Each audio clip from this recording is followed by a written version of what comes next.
Is a fated mate bond actually the ultimate cosmic romance? Or is your shadow daddy just a glorified stalker with a mind link and a cool accent? Hey everyone, welcome back to Two Girls, One TBR, your chaotic book besties here to wreck your reading list, one morally gray man at a time. I'm Rebecca, and you can find me on Instagram at Azrella Reads and also on TikTok. Same thing. And I'm here with my two lovely friends. How are you doing, girls? I'm good. How are you? I'm Kirsty, and you can find me on Instagram at bk.reads_. And I'm Jess. You can find me on Instagram at Turn the Page with Jess. So, ladies, what are you reading over there? First, I am reading Yes, Chef by Grace Riley. Ooh. Again, contemporary. I'm in my contemporary era. Well, I'm kind of in my contemporary era. It is an arc. It will be out by the time this episode is out.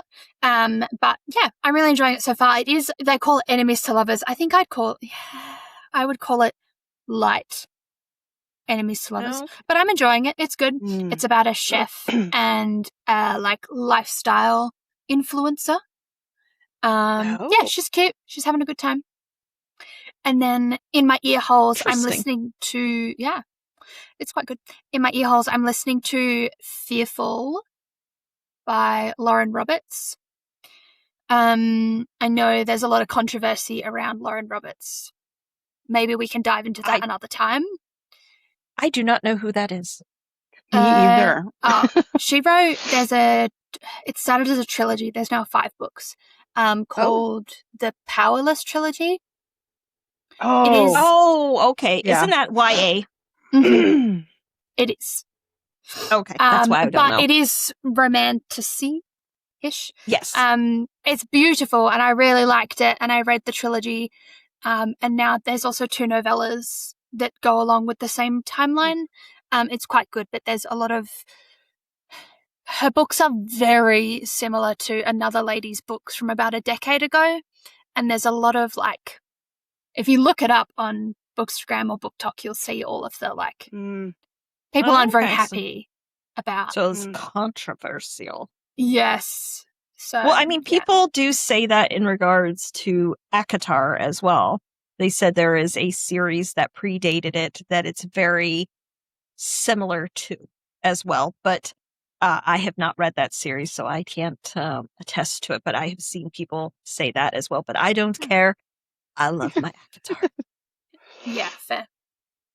Now, how about you, Jess? What are you reading? I am reading, so normally I read 5 books at a time, right? But as the last couple weeks, I've just been reading 2. So I have a beautifully crafted lie. I've seen that online. This is from Evelyn Ash, who we are going to talk to Sunday. Yes, that one. Yes. Look how beautiful that cover is, by the way. So pretty. It's so pretty. I love it so much. So I've been trying to finish that before we chat with her. I'm 56% done with it, I think. Loving it. It also kind of ties into what we're going to talk about today. And then I've been listening, and I finished it today, Crystal City. So, nope. Wait. Crescent City? I always call it Crystal City. Jesus Christ. I was like, I've never heard of this book. Every time I'm like, Crystal City. I'm like, nope, that's in, There is a crystal. There is a Crystal City within it. Yes. See? Yes. Okay. So Crescent City, it has emotionally damaged me, probably for the foreseeable future. I have some words I'd like to say to Sarah J. Maas. Because book 1. No, this was just book 1 that you finished, correct? Yes. Yes. Yeah. Yes. Oh, honey, it gets worse. This book here. This book. You get to chapter 5, something shocking happens, and then towards the end, something else catastrophic happens that will destroy your soul, and you will think about it for the end of time. Literally. I was finishing it last night on my elliptical, right? Shit's hitting the fan for the umpteenth time. And I'm just like really into it. And then my husband like sneaks up behind me on accident. And then I like freak out. And so that happened. And then something terrible happens in the book, and then I'm just like sobbing on my elliptical, like, what the fuck am I listening to? I love it and I hate it. And it's just, yeah, it was an emotional time last night. Some people like to shed on Crescent City, or, they're like, well, I didn't like it much. I mean, it's very different than her other two series, but it is so good. So good. Yeah. You get so invested in all, besides your main characters, you are so invested in all the side characters as well. Yes. And you love them, or you hate them, whatever you want to say. But there's so much. And the whole time it's that whole Scooby-Doo vibe through the whole entire series. I mean, as you're trying to get answers, because you know as much as Bryce knows, because you're basically in the dark just as much as she is, even though she didn't think she was in the dark. But then she found out, she was in the dark. But yeah, that is good. Oh, I'm so excited that you're doing these. Yeah, I need to go into the second book now, because like that was so good. Like the world building is definitely like a lot to like gather in your brain when you first start it, but like it, oh my gosh, it just all comes together. And my God, I mean, she's brilliant. Like it was just so good.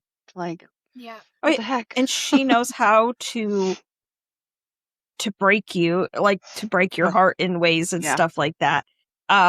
So that's where I'm just like, what is book like now? Because again, this is ACOTAR. Again, everything's tied together. What is she going to do to us? I mean, it's just under 400 pages when ACOTAR 6 comes out in October. It's 400 pages, a little less than 400. What is she going to do to us in that little bit of book is my question. Sort of cliffhanger is she going to leave us on? That's what I'm concerned about. And then you have to wait. Like, I know it's not a long wait comparatively, but it's like 3 months I'm going to have to wait for the next one, or 2.5, or whatever it is. But like, come on. I don't want to do that.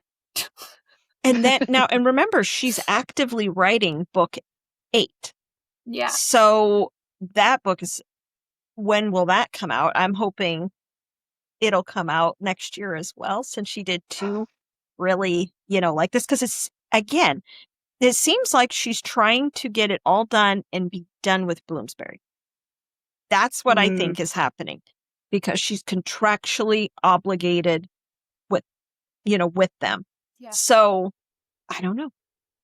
I honestly think she's that big that she could go back. I don't think she would, but I mean, she could go back to being indie published, and she'd have no issues whatsoever.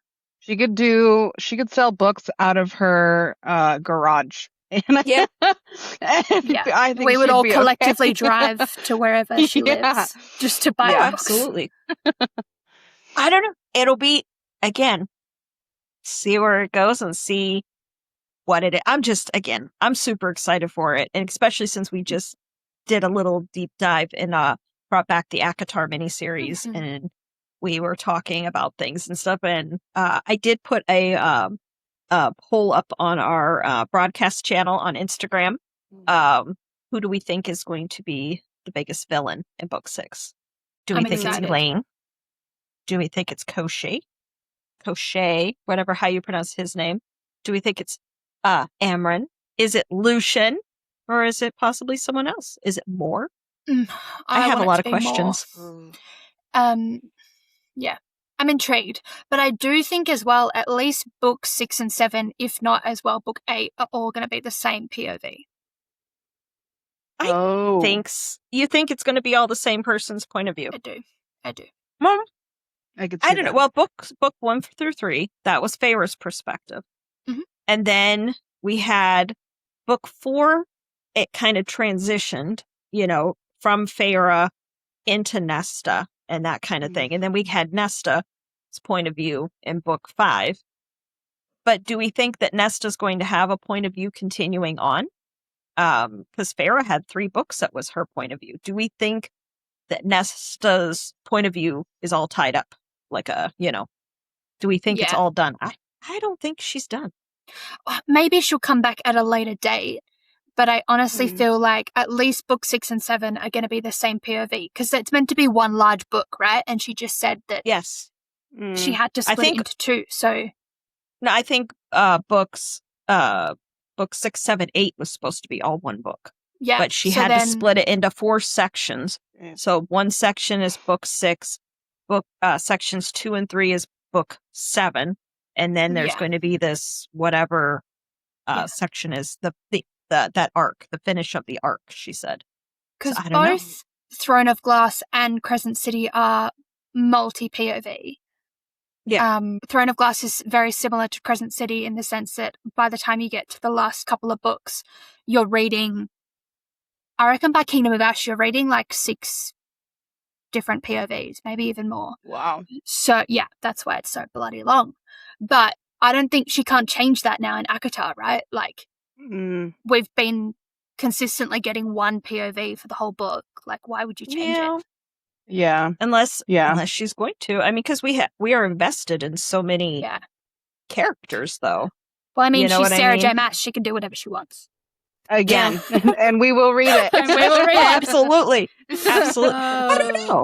I don't know. Yeah. It would be interesting to see when October comes. And also, will it be the same size as my other books? I know it's a hardback. Again, I will still complain about this, that I can't have that. But Bloomsbury did re-release the hardbacks that they look colorful like the paperbacks. So I'm hoping maybe whatever this next one is will match with it. So we'll see. That's my other complaint I have. But I like books to stay the same height. I don't understand from one book to another, if it's the same publisher, why they would change the size of books. Yeah. But so far, now, like, I know people who had Crescent City when they initially bought it. They were hilarious. The size differences. They're different size. Yeah. But now, when I bought mine, but again, mine are paperback. They're all the same size. Yeah. Oh, this has the most wonderful That's flop. a good flop. Yeah. It has the best flop, like Quicksilver. If you get the paperback, perfect flop kind of book. It's because she's thick. Yes. Yeah. Yes. But now I'm still, again, I apologize for my slow reading. I am still on the Kingdoms of what is it?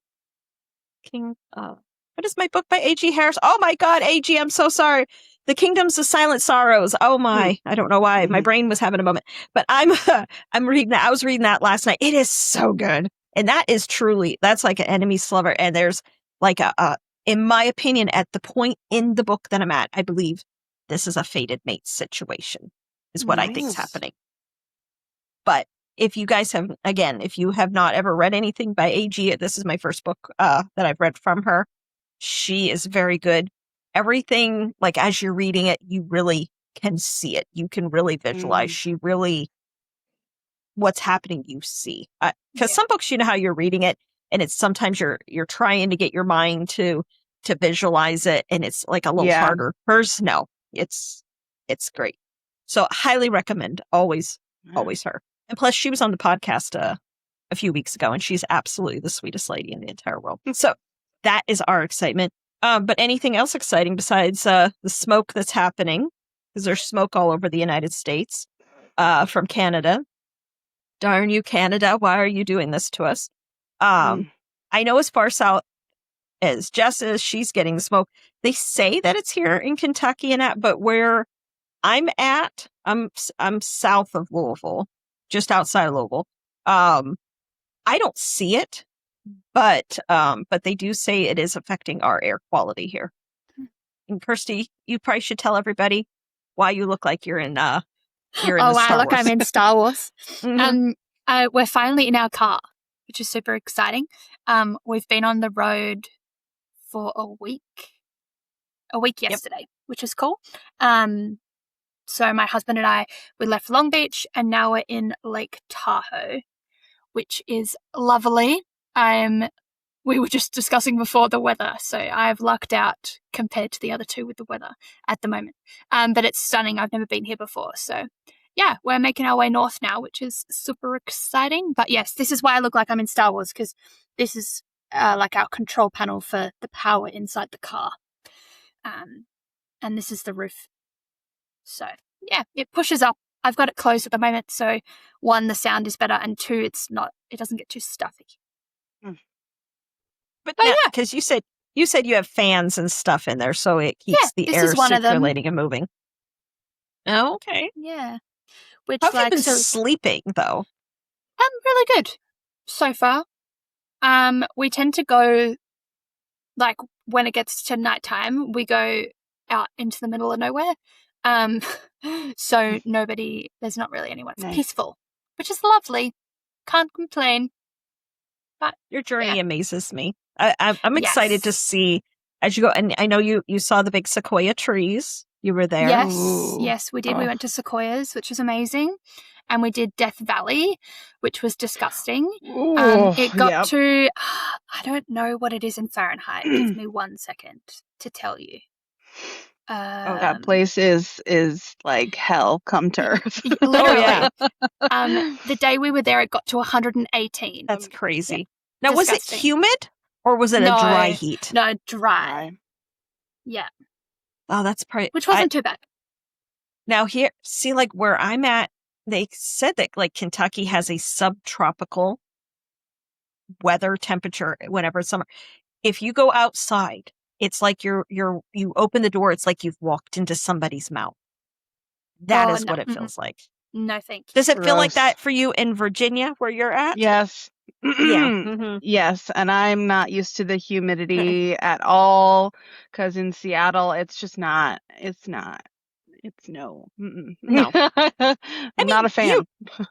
Seattle is more rainy and that kind of stuff. Yes. Yes. Yeah. I mean, it's like cloudy and but it's not like humid. Mm-hmm. It's just different. Yeah. Different Very type. different. See, when I lived in Pennsylvania, it would get hot. I used to think that was hot. But now it's like, this is a whole different animal down here. And this isn't even the deep South. We're at the top of the South, if that makes sense. But it's just the humidity, and I don't like it. Again, it says it feels like 100 degrees when I looked at the weather just a little bit ago. Do you think I'm going to go outside? I am not. I'm going to stay in my air conditioning. Thank God for AC. Oh, yeah. I don't think you could live in the South and not have air conditioning. I don't think you could. Or not have fans. Or, in this kind of heat. Because I think this is how people die. You know what I mean? For sure. Yeah. So, I know that's such an exciting thing. The heat. So make it die. Okay. So now, just before we get into like what we're actually going to be talking about, we do have our little potion reveal. Now we do have our 2 drinks. Jess, you didn't make any this time to give us updates with your sparkles. I did not make any. No sparkles to report, unfortunately. That would have been very exciting. I know. That would have been. Yeah. Yeah, just coffee today in my you should have added I like sparkles. My books and coffee hot. You know what? I thought about it. Now, every time I make a beverage, I'm just like, can I add sparkles to this? So, maybe. So you should. The next time you make coffee, you need to add something so it becomes fancier. It's just whimsical, Well, yeah. I mean, life is short, so we might as well have fun and enjoy ourselves. Yeah. And if sparkles make you happy, you should do it. Add the sparkles. Now, the drink that we have for this particular episode, we have the Soul Snap Elixir. It's a deep, shimmering celestial cocktail. Okay. And that one has gin in it. And then the mocktail version, I don't know exactly what it is, but it's the mocktail of that particular one. So it doesn't have the gin. So I guess you're putting butterfly pea flower tea. What is that? I don't know what that is. I've never drank that kind of tea. I don't drink tea either. So I'm not the best at telling you how good that would be. It's really good. I like butterfly tea. Oh. It's that I don't want to surprise it, but when you add acidity, the color changes. Oh. Really? Yeah, so if you it's really common in it's really common in like bubble tea. Oh. So like you put the butterfly tea extract in and it's purple, and then if you add like a fruity tea to that, the color, like it's a deep purple, and then it becomes like a lighter purple, almost like a blue color. Oh. Interesting. Okay, that's cool. Yeah. That would be neat to see. That'd be an interesting. Well, that'll be the drinks. Now, the recipes and that, if you want to get them the day when this episode comes out, please join our Instagram channel because I do put them on there, and then later in the week I add them to our actual highlight. So, but if you wanted the day to immerse yourself, that's where you'll find it first. So now we're going to be talking fated mates today. That is what this episode is. That is one of my favorite tropes outside of enemies to lovers. I don't know. Would you guys say that fated mates is one of your favorite as well? Yes. Yes. It just makes any connection like that much more special, you know? I agree. And it makes the spice extra spicy. Oh, yeah. Oh, yeah. Oh, yeah. Now, let's start with one of the first books that I consider fated mates. I think you guys all consider fated mates. Now, we all have read ACOTAR, but I think this book here, this one here, has the greatest fated mates moment ever in it. Yeah. So sweet. But now I do have questions because, again, is this truly fated mates, or were they tricked in doing a blood oath, and that mimics a fated mate? I have never thought of that before. Because now when you remember he was having all those, they were in the cave, and the sweet Surreal tells her to give her blood with those flowers. There was something with it. It was a blood oath. Oh. If I remember correctly, blood oaths tie back to Throne of Glass or something with that. Yes? Yes? Yep. Okay. So do we think it's that? Different? No. Because don't ruin it for me, Rebecca. He, had those. I'll explain this. He knew of, his mate before that happened. Yeah, in ACOTAR. Well, that's true. When he was having visions of all the things and like what she was seeing or whatever, and like he knew as soon as he saw her, which we didn't know when we were reading. I mean, but now is so special. But there's other possibilities with that. But we will discuss those things on our next ACOTAR mini-series with it. Now, I do think, though, that Sarah writes fated mates extremely well. Yeah. She did. Now, because some people are like, now, is this person a fated mate? Aren't they? Now, Sarah has said that, yes, that Bryce and Hunt are fated mates.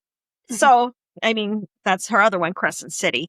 I love this one, too. I mean, again, Sarah writes fated mates so well. In my opinion, how does she set the gold standard? Is everybody else trying to mimic? I don't want to even say mimic. I don't want to use that word. But is she the gold standard for modern romantasy for the fated mate? Yeah, 100%. Yeah.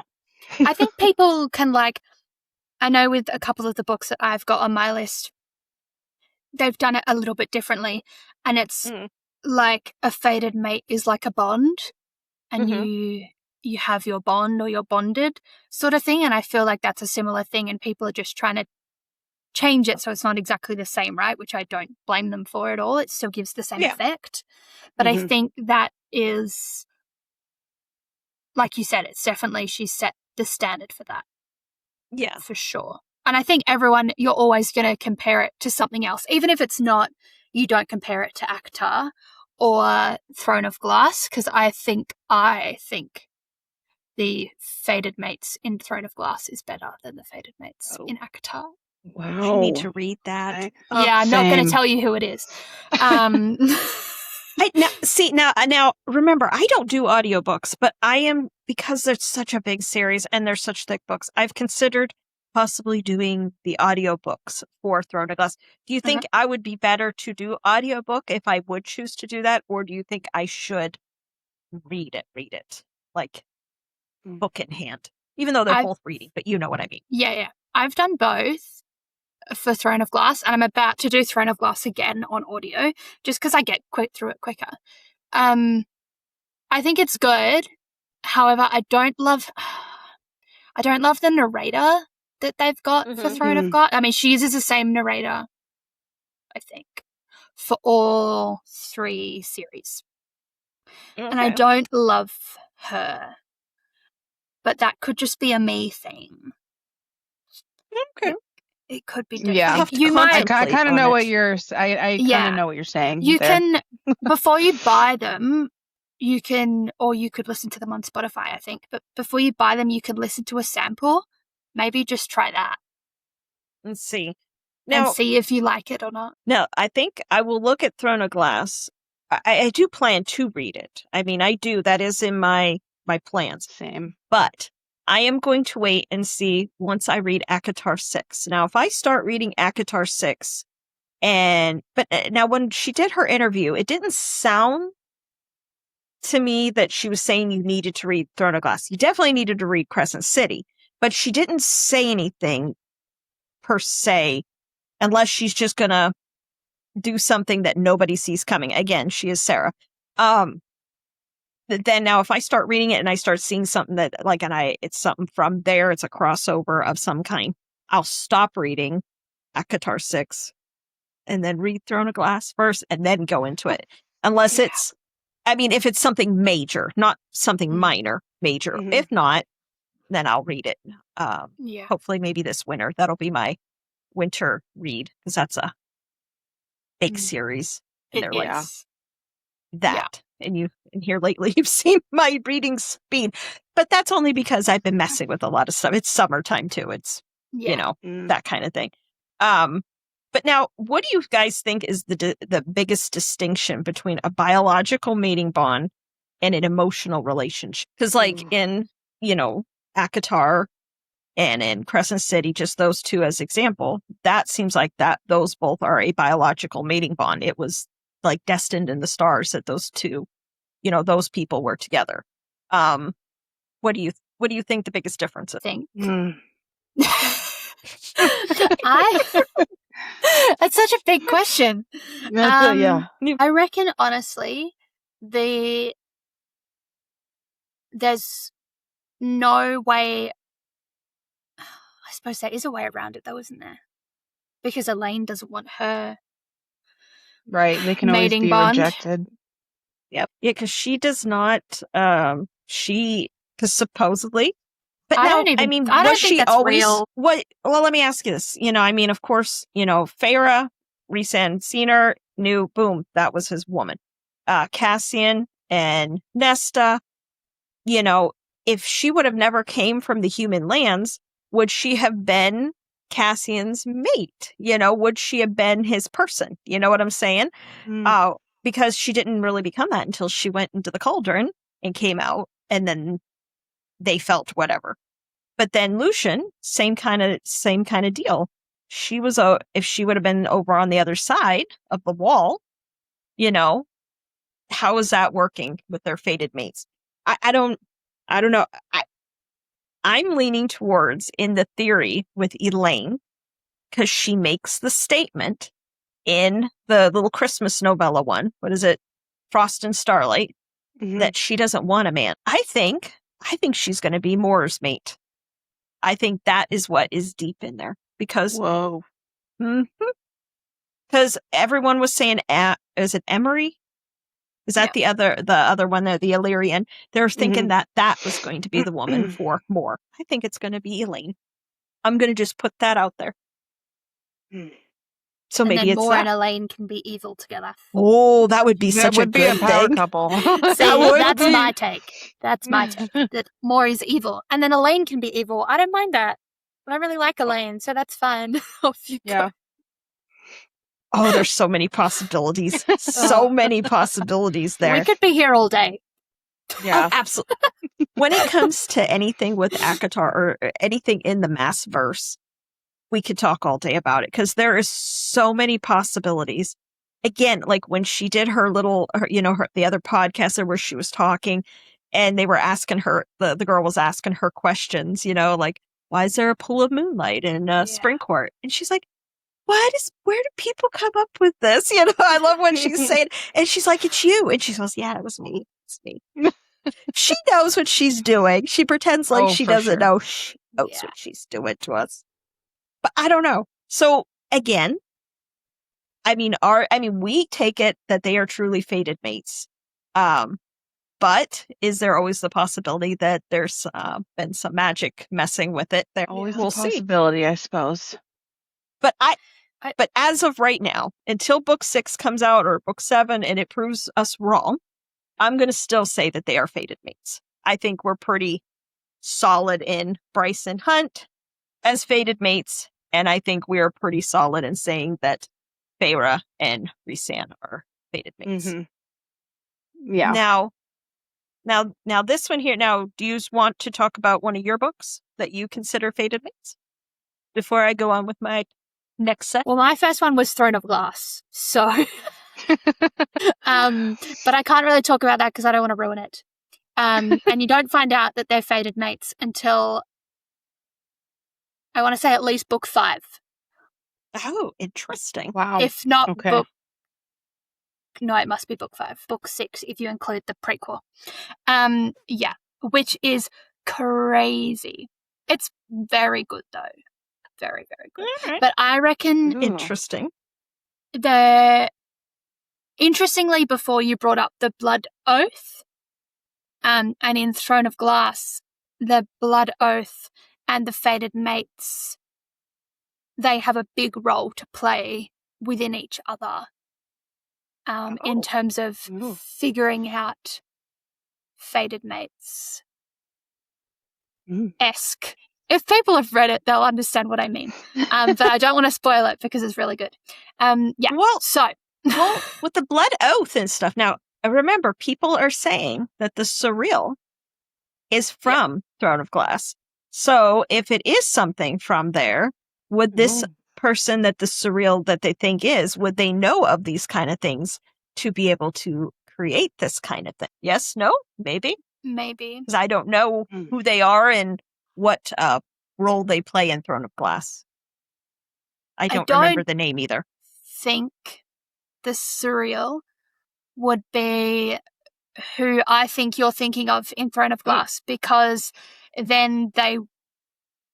No. Okay. I don't want to explain it too much, because then that person that you're thinking of in Throne of Glass, there's a lot of controversy about whether or not that person is related to Rhysand. Okay. So therefore, we'll see once I get there. We'll see. Yeah, that person, and that would be huge if it was that. Okay. Yeah, but also I'm just digging myself a hole. I'm going to remind you of this in 6 months' time. And I'm going to be like, see, do you understand now why I spoke in riddles? It will all make sense. You know what it's like happening? Like if it's my mind and stuff. Do you ever see that meme where it's that lady and she's like this, and it's all the math problems are all around her? That's what's happening. Yeah. It'll make sense one day. Now this one here that I'm going to talk about here. Now, this one I want both of you to read. It's coming to fall. So once September happens, it's the perfect time for this book.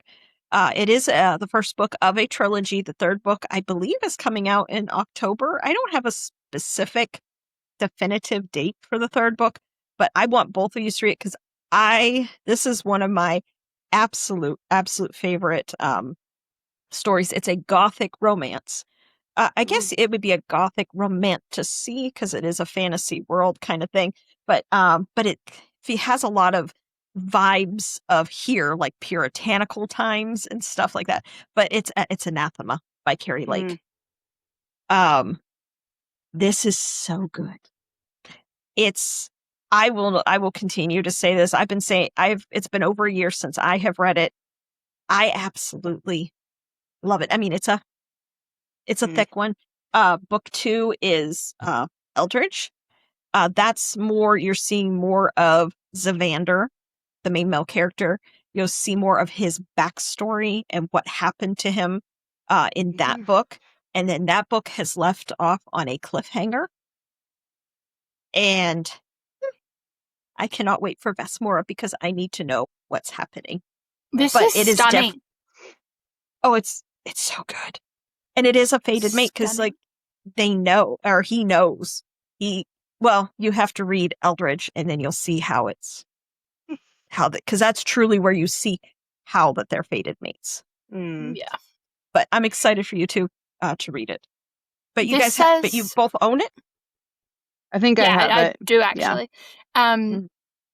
This says 1st of October, but then it also just says October. So maybe she hasn't released a definitive date yet. Well, last year when Eldridge came out, it came out on the 9th of September. Yeah. But like I had pre-ordered it, or she couldn't do pre-orders. Like Amazon wasn't allowing her to do pre-orders. And because she's an indie author, it's not like, at Barnes & Noble kind of deal. Well, now they are because she had those they got picked up. But at the time. So, and then it was like a week after release date that I got Eldridge. But that doesn't matter because you know how my reading slowness, it doesn't matter. But I think a lot of that, maybe that's why she's not saying specific until it's closer. Maybe. That makes sense. I'm super excited. So what's another one of you guys' fated mates? I just read, so I have to come in with my monster romantasy recommendations. Oh, of course. So it's Blood Sweeter Than Honey. This is I don't know if you guys can see the cover, but it's like he's a military veteran, now cowboy, owns a farm, and she's from like a different dimension, and she's like a demon type lady.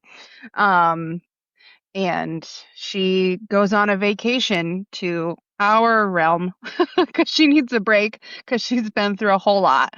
And he's a vet, been through a whole lot, and basically they're soul bound. So it's like they describe it like a light that kind of tethers their souls type of situation.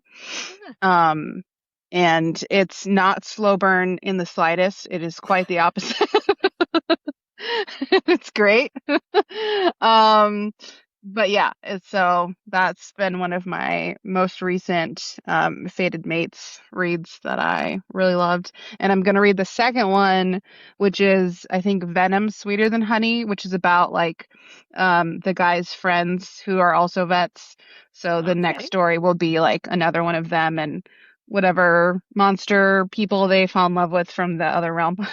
So interesting. Well, yeah. Now that there's no milking in this one, though. No. Nope. Okay. Not this one. Last night I was when I was getting ready for bed and stuff, I just put on our episode from that came out yesterday, and I was listening to that part. And you were saying a gallon. A gallon seems excessive there. Yeah. What's the oh gosh, what's that book? Morning Glory Milking Farm. Morning Glory Milking Farm. Honest to God, I love that book. I had such a great time. It was so enjoyable in ways that were unexpected, because obviously the expected ways, but just it was a great time. Rebecca, you should do that on audio. You should. Oh. That's how I did it. No. Oh, that's how you did it? It was interesting audio. Interesting. Yeah. Maybe I will. That will be some voice actors. I was laughing. I was just laughing so hard because I mean it's us and I'm listening to my own self, but I'm just laughing because it's just so funny. So if you guys have not listened to our our ACOTAR miniseries episode from the week of the 16th. This would have been last week if you're watching this one. We do have some interesting conversation. Always. But it seems, see, again, I have never like dipped my toe truly into like monster or to alien, but it's not really like that big of a stretch that I mean, I listen to, or I read vampire and I read fae and all that. It's all the same thing. You know what I mean? But I haven't dipped my toe in quite into that. You should dip several toes in. It's a great time. Yeah. I will have to do.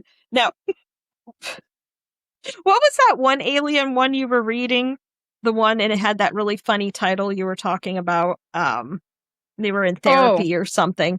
Oh gosh. I can't. The title is, actually, I think I have it here.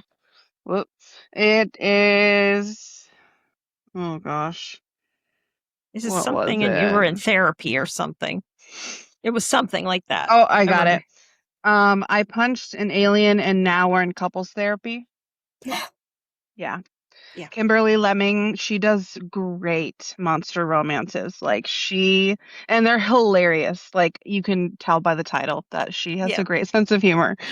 But I love her book so much.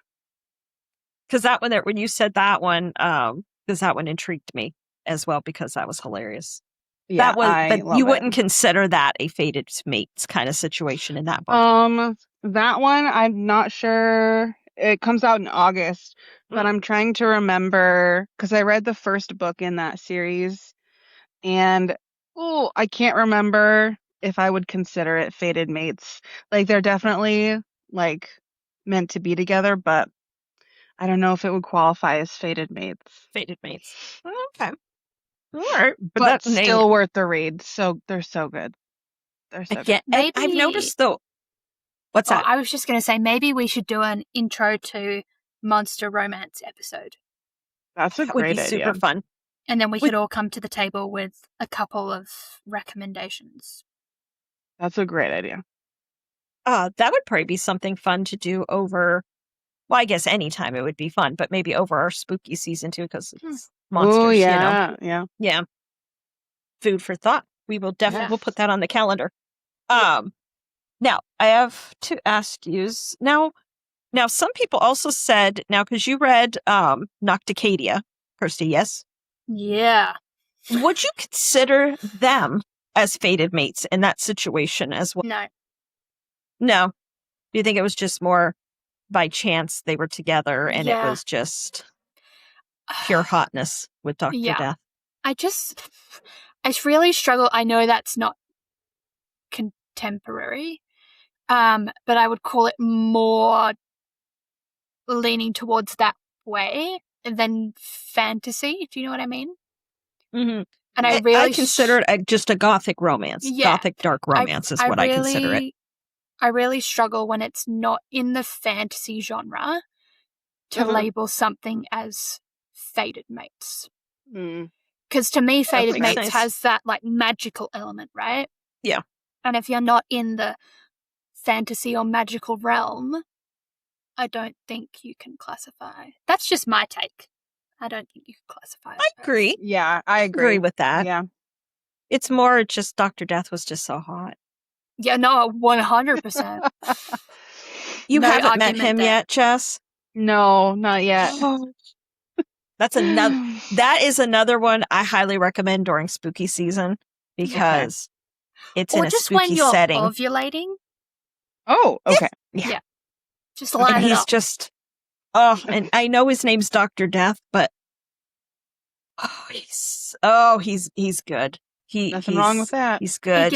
I don't even, it makes my mind, I forget completely what his name is. I just refer to him as Dr. Death, but he's just. Bramwell, I want to say.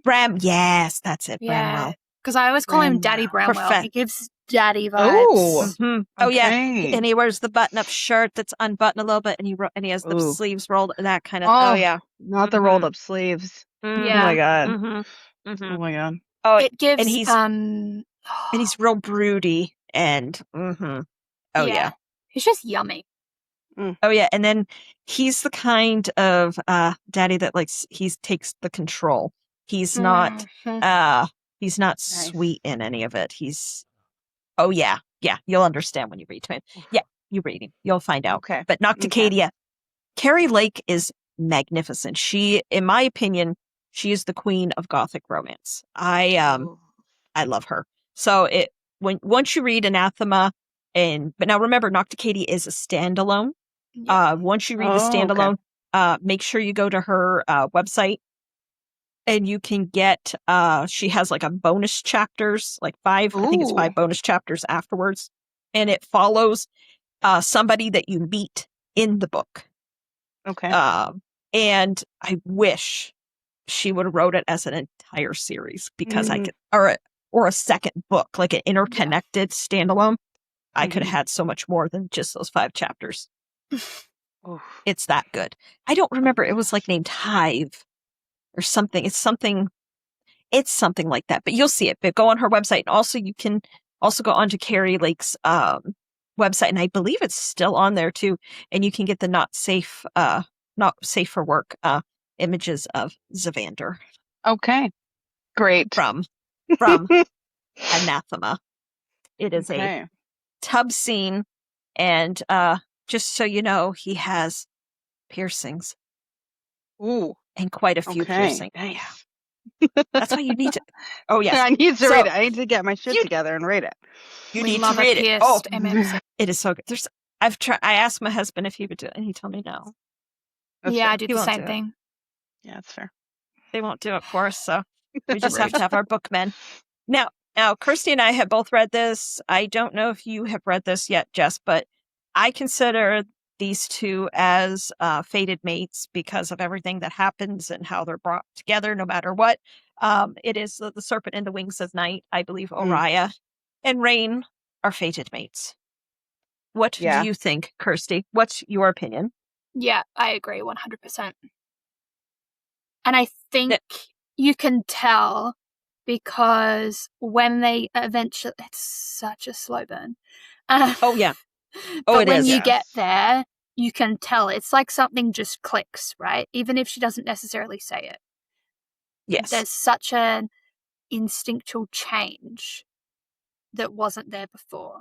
And I think that, makes a massive difference. They were meant to be together. Oh, this is such a good. Jess, have you read that duology? Yes, I think a year or so ago I read it. Yes. And did you read 6 Scorched Roses? Oh, of course I did. Yes, favorite novella of all time.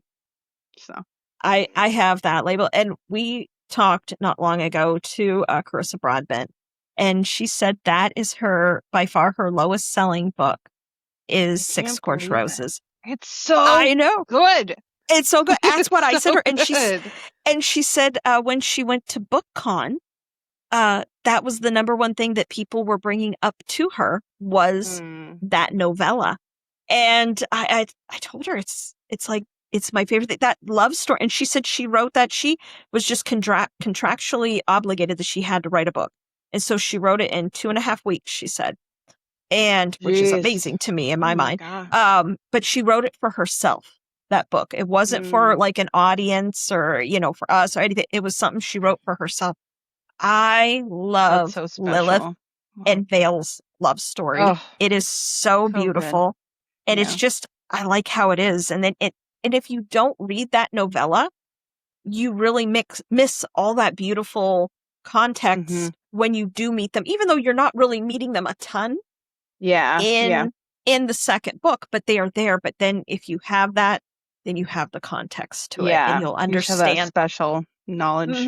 Yeah, and then you understand who Lilith was, before they were together, and who Vale was before. And I'm just like, and Vale is so delicious too. Oh yeah. I love the scene where she goes in and she goes into his bedroom, and he's there. Yeah. Kirsty, you haven't read it yet. We need to get you on 6 Scorched Roses. It's only 160 some pages. You read like super fast, so you will be able to enjoy. I've just got so many books due this month. I think I overcommitted myself. So that could be. Once I've slowed down a little bit, maybe. I think as well, if we're talking Serpent and the Wings of Night and we're calling that fated mates, I wonder then, I don't know if either of you have read Spark of the Everflame. Do we call... I have not. Oh, not yet. DM it is on my and list. Whoever DM ends up with then, I will not tell you. I don't know if that would then fall in the same category. I feel it does. It's the same, I think, like they have to work so hard to be together that when they are together, it's just meant to be. Well, I know. What is it? Book 4 comes out, in September? That's the end of the series, correct? Yeah, and book 3 finished on the worst cliffhanger I've ever read. And it's been, and I've been waiting 2.5 years, something 2 like years. that. Yeah. Because she moved to being traditionally published, which I get. Yeah. You go, girl. But that book has been done for so long. Yeah. I am so ready. It's fine. It's fine. It's not that long till you get to read it then. No. Less than 2 months now. Less than 2 months, and it's September. I probably need to do another reread. Now, will you reread, will you do an audiobook of it so it goes faster, or... Yeah. I always reread on audio if I've got them. Same. Just... Same kind of thing. Yeah. Okay. Yeah. All right. I enjoy it. Now, this is another one. Now, you guys have not... I don't think you guys have read this one. This girl, she was on the podcast in the beginning of May. Parker A. Gardner. She did Your Path is Sorrow. And in my mind, this is fated mates because this is very good. I have book 2. I just haven't read it yet. And book 3 is out. And I believe she said this is going to be 5 books. And everything here, this is like Easter egg kind of stuff when she does the covers, which is something kind of I neat. love it when people do that. But you're like dropped in the beginning of it. You don't know anything. You don't know anything. You follow the girl. You're in the dark as much as she is. And she does like this ritual with the what is he? He's like, because there's like all these different gods. I believe there's 7 of them in their world. And all the other gods got together, took him, and they banished him. He's kind of locked in this dark underground kind of thing. Mm-hmm. And so she went and she basically gave herself to him. And she's tied to him kind of deal. So that's how they're fated mates.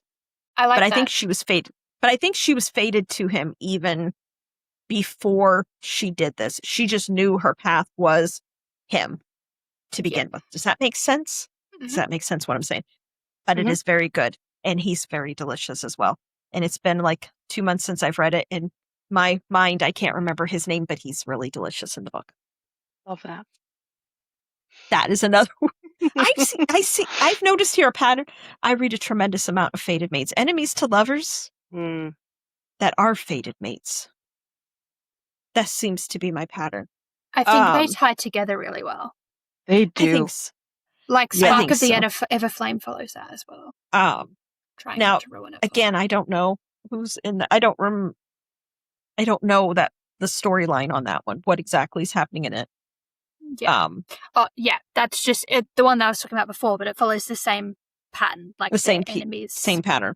Enemies to lovers, plus kind of thing. Fated mates. Yeah, I think it always goes well together.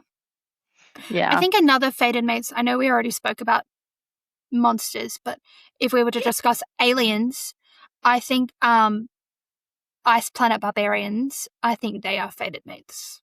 Ooh, I haven't read that yet. I really need to. Yeah. I like how Jess, as soon as she said that, Jess, she lit up. She's like, well, I need to read that. It's in my room upstairs. I look at it every day and I'm like, I'm going to read you soon. Yeah. You know? Yes, that's very good. It's also very, I don't think it's very big. I've not actually ever seen it. It's a small one. It's small, yeah. But I flew through it. I did it on audio as well. And I flew through it. It was very good. But yes, I also think they're fated mates. Again, I don't know if... They never use the word fated, but he's very much like, this is my mate. Must protect mate. You know? Very... Love that. Barbarian. Hence the name. But, yeah. Very I'm surprised, Jess, I'm surprised you haven't read it since it's not a very big book. I know. And you read 5 books at one time. I know. She's a busy lady. I'm going to throw it in there. As of late, I've overcommitted myself, I think. Yeah. A little bit too much also, which I'm trying really hard not to do because all of these wonderful books are calling my name, but we'll see. I just love to read. I just love books, you know? It's a nice escape, always. Yes. Yeah. 100%. I was trying to think. Have you guys read Zodiac Academy? I can't remember. Oh, I didn't even think about that. Oh. Yeah. I know, right? I hit my cable. That's how I feel. Also, I was excited. I literally made a reel of my reaction to one of the couples because I think you have to wait like 6 or 7 books before that happens. Are you talking about Blue? Yes. Yes. No, my God. Fucking good. And like I was just it was like an out of body experience because they put you through so much in that series. So much shit. So much shit. And then you're just waiting for like this one good thing to happen. And then finally it does. And immediately shit hits the fan again. And then it falls apart again. But but for that little moment, it's just like the most satisfying moment of all time. It's beautiful. It's so good. Yeah. I didn't even think about that one. But yeah, no. Yeah. That is also very good. And I really like the way they do fated. They do fated mates. Yep. Mm-hmm. Like, I know you haven't read it, Rebecca, but it's like, they're obviously already orbiting around each other and whatever, but then neither of them has control of their body and they both end up in one spot, and then it's like magic. Mm-hmm. But then they can decide, they can pick, do you want to be mates or do you not want to be mates? And they can reject one each of those other. Kind of things. Mm-hmm.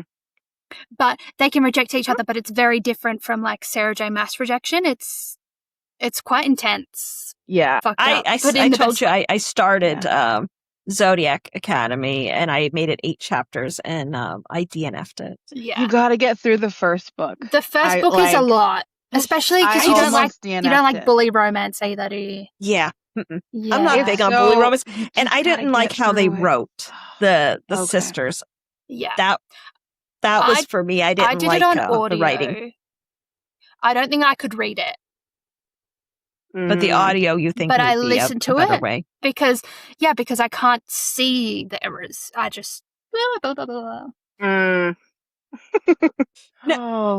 But again, I have book 1. It's still it's on my shelf. It's there. Yeah. They're also a mission. Like they just get bigger and bigger and bigger. Yeah. Because I think some of them are 1,000 pages, aren't? Yeah. Yeah, they're big. Yeah. And there's how many in that series? That 9. I know there's a lot of other series that go off of it. 9. Yeah. And then everyone was like, you have to, I hadn't read any of the like novella ones. And then everyone was like, you have to read 8.5. And I did, and I fucking hated it. See, I haven't read any of them, but I think I stopped at book 7, maybe, because my heart couldn't take it anymore. And I was like, I'll come back to it. And it's been like 2 years. And I'm still just like, I'm not ready for that trauma. Like, it just viscerally affects me. And I just, Yeah, it's heartbreaking. Well, speaking of trauma, now I don't know if either of you have read this series or not, because book 4 comes out in August. Have you read Bewitched? Oh, no. Not yet. I haven't. I think I bought it though. Now, this is the indie cover. They're her original covers. She has since come out with new covers on these, and they look like trees. I prefer this one. I think it's prettier, in my opinion. I'm not saying the other one isn't pretty. Don't get me wrong. It's pretty too, but there's something about these ones, the covers that she has that are really pretty. I think but I have it in my this kitchen. is Fated Mates. Oh. But you don't, in Bewitched and Bespelled, you don't understand really what it is. You definitely do not understand in here. He's trying to tell her the whole entire time, but she doesn't believe him mostly. And then as book 2 goes, but then there's a prequel called The Curse That Binds. And you can see how they are fated mates. And it is so beautiful. Again, this is a series that will crush you.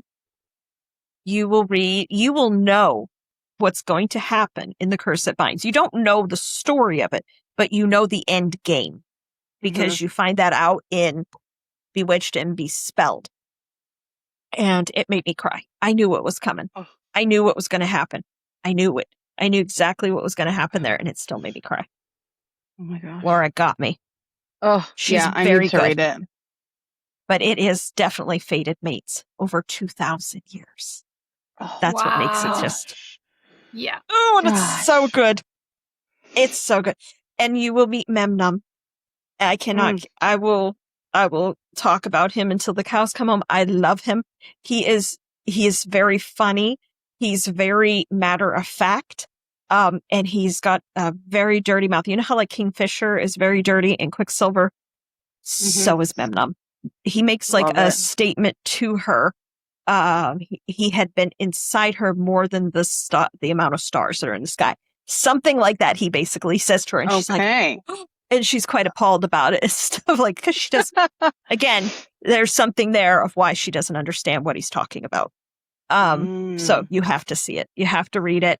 It is so good. I highly recommend that one. But that is definitely Fated Mates. But you will see that over that time. Wow. Now, Laura does a lot of those kind of fated mate kind of books. Now, she does another series that I read.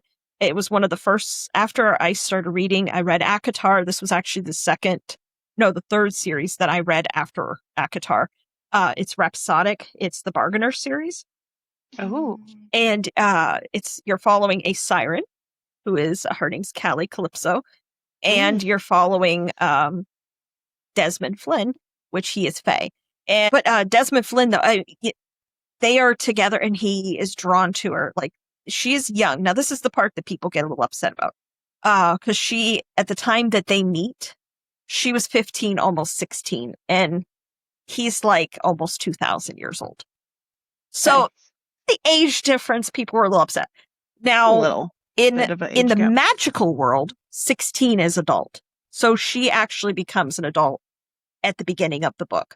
But nothing happens between them until she's like 24, 25 years old. So it's not like things are happening as she's like a young girl, that kind of thing. But they are drawn together and they're fated mates. But it's very, very good. If you have not read this, I highly recommend. Again, Laura Palassa is amazing. I don't know if you guys haven't read The Bargainer either. No, I can't wait to start her stuff because I did buy Bewitched. It's in my kitchen right now. Again, you will love her. I mean, and it's an easy read as well. That's the other thing I have to stress. Because some books you're reading and it's like, God, you have to go back and forth to a glossary or you have to really, have quiet to concentrate kind of thing. No, her books are just, they're just an easy read but they're a very good story kind of thing. Now, I don't know if I should consider this one a fated mate because they are drawn to each other. But I don't know if I would per se that they were destined at the stars. I don't know if either of you have read this either, but it's by Helen. Sure, that's what we're going to call her because I don't know how to say her last name. Blood and Steel. I have it on my Kindle, but I haven't read it yet. It is a good story. But I don't know. Do I think that Thea and Wilder Hawthorne, do I think they're fated mates? They are definitely drawn to each other, but I don't know if it's more like he's really hot kind of thing. You know what I mean? And it's forced proximity and they have to be together and they have sex a whole lot and it's really hot and it's really good and it happens a lot in her series. But they hate each other. They hate each other. They love each other. They hate. There's a whole lot, and there's twists, and there's betrayal, and there's it's just so good. If you have not read Blood and Steel, The Legends of Thesmar, where have you been, people? It is so good. Under a rock, apparently. Under a rock. Yeah. Oh, but it is so good, and Wilder Hawthorne has a man bun, but he's real big and he's manly and he swings a big sword. So that's that. And then my last one here. Now all these books I have read, all the ones I have talked about.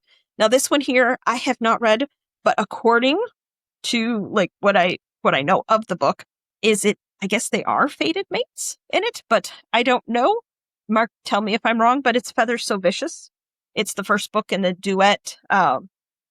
It's in the I don't know, what is it? Court of Ravens duet. I've not but read from what that I one understand, I have not read it they're either. Raven shifters. Yeah, look, and I don't know how I feel about that. It's two guys. It's two guys and it's her. And I think they take possession of her. Like I don't know. I don't think it's necessarily they buy her or maybe they win her or so. I don't know. There's something with it. But but it's fated mates supposedly. But that's my list. I've heard lots of good things about it. I just don't know how I feel about, like, you're shifting into a raven. Are you shifting into like a raven? Oh, a little tiny bird? Or are you shifting into like a human-sized raven? Either Sounds way, pretty terrifying. I'm sorry. creepy. That sounds terrifying. I think I could accept him if he turned into a little bird. I think it would be much more accepting. But if he just turned into a big, giant, human-sized bird, run away. I think immediately I would have questions.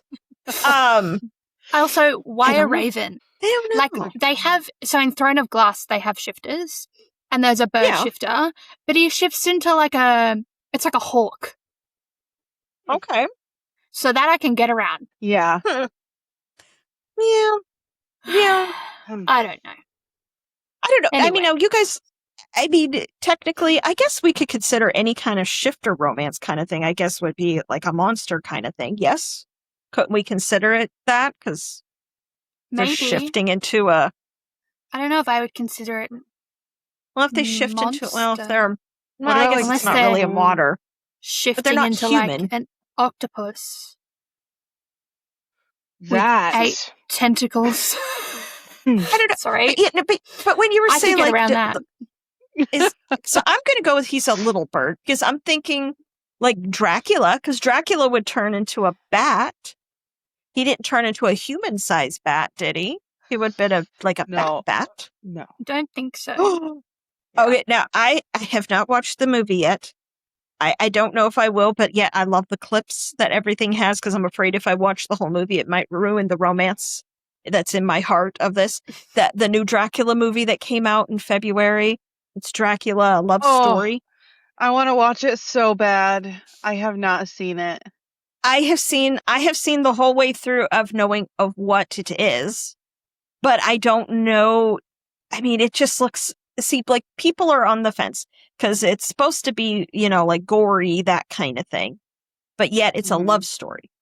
And then people are mad that it's a love story. But, the moment like you see the clips and you see him and he sees her after searching for her for 400 years. Yeah. Or whatever it is. And he sees her. Gets like like in every life they're meant to be to find each other or something, like fated mates. Well, they are, I'm assuming they're mates. It's the one, I mean, he loves her more than anything. And I know she's pregnant with his child and he's battling. He's doing something, some type of war of whatever. And I don't know why she was out in the battle with him because she was in a big gown and stuff. So I don't really know the premise of that, but she dies. She gets stabbed or something and she dies, her and the child. And he wants the priest or whatever to try to help her and bring her back.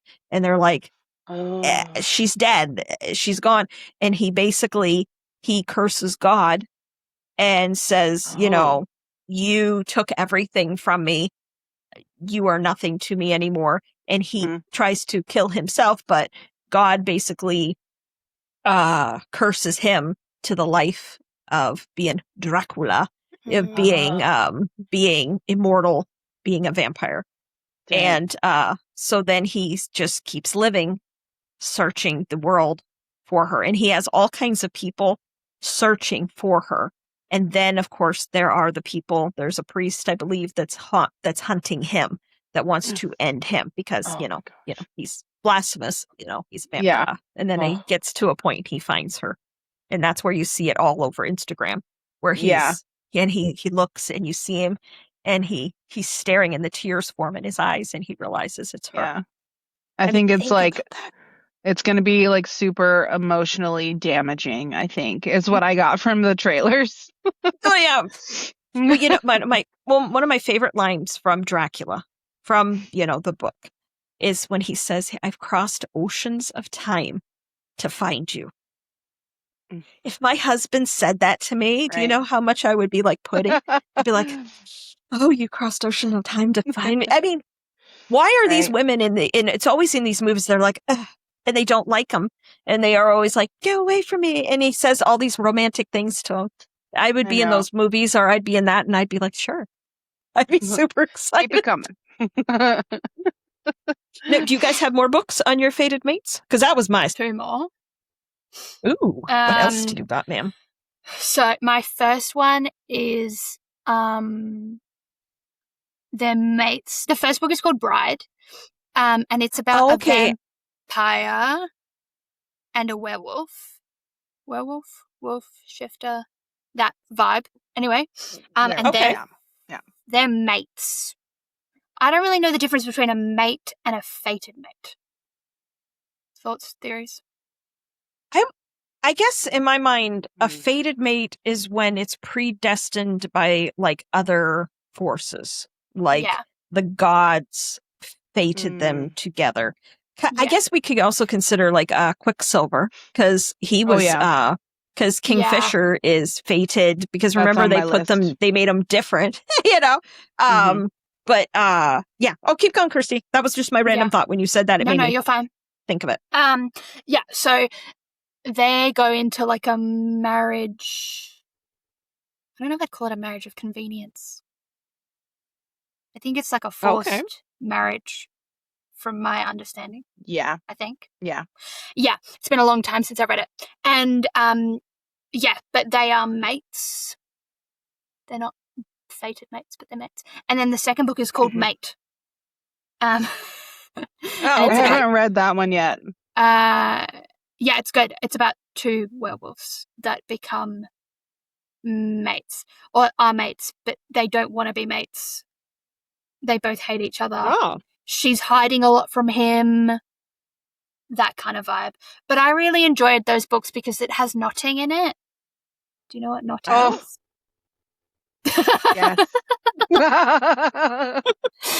Yes. But it's 2 different couples. So the first book is one and this is so it's 2 different ones. Okay. Yeah, but same world or whatever. But yeah, that was very good. I would classify them as mates. And then my last one, they're not classified as mates, but they're classified as bonded. And the series is called, hold please, The Bonds That Tie. And it's actually by an Australian author, which is cute. She goes by J. Bree. And it's 5 or 6 books. And the premise is this girl, when you turn 16, I think, you find out who you're bonded to and how many bonded you have. So most of the time it'll be like a center bond, and then that bond will have multiple bonds off of them. Generally, the centered bond is the most powerful. And then, so this chick, when she finds out, she's got 5 bonded. The more bonded you have, the more powerful you are.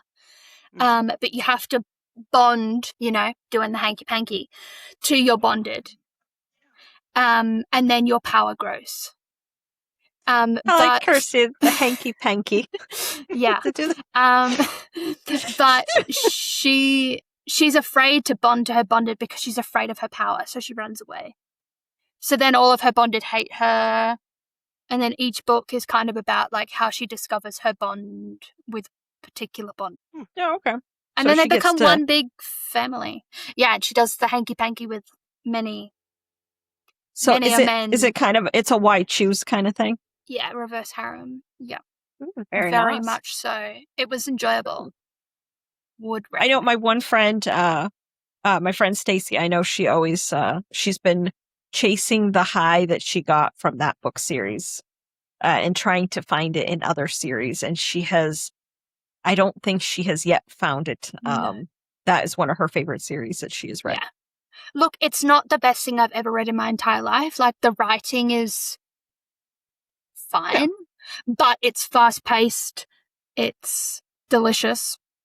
So, yeah. I do have that on my TBR list. Yeah. It was good. Mhm. would I started recommend. to read it, I think, and then got distracted by another book. Something I else. think. Yeah, fair enough. Yeah. Yeah. I think as well the first one, it's not bad, but I think with a lot of series like that where it travels over so many books, the first one's always a little bit difficult to get into, right? Mm-hmm. But yes, that's my list done of Now, how about you, Jess? books. Do you have what else do you have Um. to discuss with us? So We'll see if we've read any of these. Quicksilver was on my list. Mhm. And I think I Yeah, 'cause talked. Now, have you read Brimstone? Yeah. Yeah. Yes. I have not read Brimstone yet. I have it sitting on my shelf. I loved Quicksilver. I loved it so much. I don't know why Brimstone got so much hate. Well, Me either. Oh, it was so good. I'll love it no matter what. So. Well, they said that there's one line within it that makes it that it doesn't make sense on some part of it, and it's with Carrion. That's what the big hoopla was. People were mad about it. But I do have time to read it because now book 3 isn't coming out until I think September of next year. Yeah. For some reason, and it was supposed to come out in November, and now they pushed it for some reason. No rush. And I don't. It ends on another cliffhanger. Well, oh I'll my just gosh, wait then to read the it. ginormous cliffhanger. Worse than the first one. God. My favorite thing at the end of Quicksilver, because see, again, in my mind, I see cinematic. When I'm reading, it's like movie kind of thing. And what I pictured at the end, because this isn't spoiler kind of thing. It's a visual. She's laying in bed and somebody talks to her, whatever. And then there's the doors or the windows open to a balcony. And then there's all these other people. We're just going to call them people. They're all bowed down. And I just imagine like the camera for like a cinematic. It looks at her and then the camera flies out of the window and goes over top of these people. That's how I visualized that ending. It was so good. But I love Kingfisher and his dirty mouth. Oh, yes. Kingfisher. Yeah. Kingfisher's so dirty. So good. Did you listen to the audiobook of it or did you read it? Oh. I listened to I read the first book and then I listened to the first book and then I listened to the second book. I did the exact same thing. The audiobooks are so good. Yeah. What else? Sorry about that. So anyway, okay, so I have one more. I think I kind of mentioned it's a beautifully crafted lie by Evelyn Ash. It's definitely giving Fated Mates vibes. It's like Shadow Daddy. It's kind of like Irish Celtic like folklore vibes also, which is what I like. I'm loving it and eating it up. But I'm like 95% sure, and I'm only halfway through, but I'm thinking it's a Fated Mates situation. Kind of situation. All right. Yeah. Nice. Yes. Are you liking how she writes it? Her book is beautiful. Yes. Yeah. And it's really cool because she starts every chapter with like a little snippet from like, I think it's a fake book, like a book from the world or whatever, but it's like a piece of like folklore kind of. So it's really cool. I'm interested when we talk to her here in a couple days and talk to her about her book. Because Evelyn Ash is from South Africa, if I remember correctly. Oh, okay. Nice. So that'll be super fun, too. Yeah. But I think basically what I have determined from all of this, of what we have shown and what we've talked about, is that we definitely like fated mates. That is one of our main tropes. Now a couple other books that now I haven't read these, but these are also considered fated mates as well. The Ever King, Ever Queen by L.J. Andrews. Oh, I read the Ever King. Yeah, I read the that's Ever King. The Dark Pirate King and his captive, that kind of thing. Also by is it Greenwich? How do we pronounce that? And Lennox, it's Riftborn and Duskbound. Those also are. Good. I have them sitting on my shelf. Those are considered that as well. And then I do have this series on my shelf as well as The Blood of Hercules by Jasmine Maas, and The Wings That Bind, The Queen of Roses by Briar Bolin. They say that's yeah. So those are some agree. other interesting ones. That's another one, enemies to lovers to fated mates. Now, did you guys read One Dark Window, Two Twisted Crowns by Rachel Gillig? Not yet. I have them on my shelf as well. Those are some other ones. List. So those are two other ones as well that I have listed. But those are, again, I do have them. I do own all of them. I just have not read them. Mm-hmm. Yeah. So but those are also some more fated mates. All right. Now, I would have to say today, though, the one thing that we have determined from everything that we have been doing is that we definitely love fated mates. That is one of our favorite tropes, and I do feel that is one of the favorite tropes of our listeners. Whenever we do a trope episode, it seems like all of you enjoy it tremendously. Now, if you guys have any other tropes that you would like us to talk about, DM us or just drop us a note in the broadcast channel, or just write us at TwoGirlsOneTBR. We always love hearing from everyone. But we want to hear from you. Right? We want to hear from you. Head over to our Instagram at TwoGirlsOneTBR right now, and make sure you join our broadcast channel, the Coven's Cocktail Cub. We are dropping a full ingredient breakdown and visual aesthetic of today's drinks over there. And we want you to vote in our live channel poll. If you found out you had an unyielding fated mate, but they turned out to be a morally gray shadow villain, are you running the other way, or are you already packing your bags? So we'll see what you say in the. What would you girls do? I'm staying. Oh, I'm with it. You know, you're with it. Yeah. I'm deep in my villain era, so you already know what I'm doing. How about you, Kirsty? What are you doing? Yeah, I think I would stay. You would I just feel bad. I feel bad for my husband. I mean, yes, that's my answer too. Made him sit outside for the past 2 hours while we record this podcast. So, oh no! Maybe I should be a little bit nicer to him. Mine would go along with it. He'd be like, okay, long as and these are his words, if he could watch.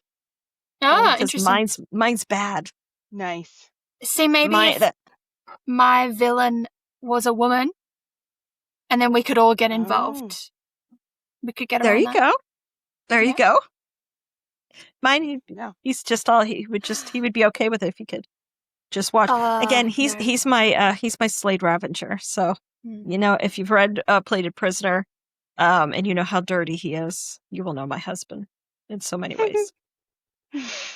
But now if you go over to please give us all a follow on Instagram at TwoGirlsOneTBR. Please give us a follow on all the different platforms. We are on Audible, we are on Apple Podcasts, Spotify, YouTube.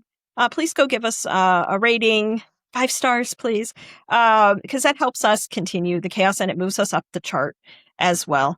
But I hope you all enjoyed our chaos today, and lizards and all kinds of things that happened today. So, good night, bookmates. Bye. Bye.